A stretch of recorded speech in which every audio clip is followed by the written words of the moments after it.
mbokk yi on s'est beaucoup battu pour un projet te projet boobu mooy sauver le Sénégal ay at juróom-ñeenti at ñuy xeex joxuñu nit xaalis.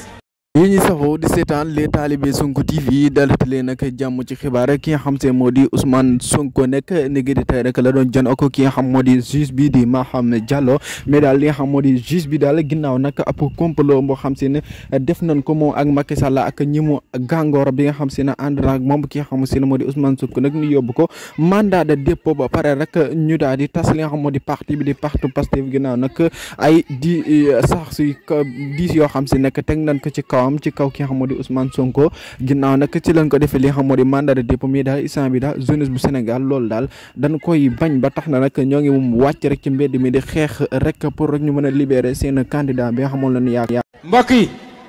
on s'est beaucoup battu pour un projet te projet boobu mooy sauver le Sénégal ay at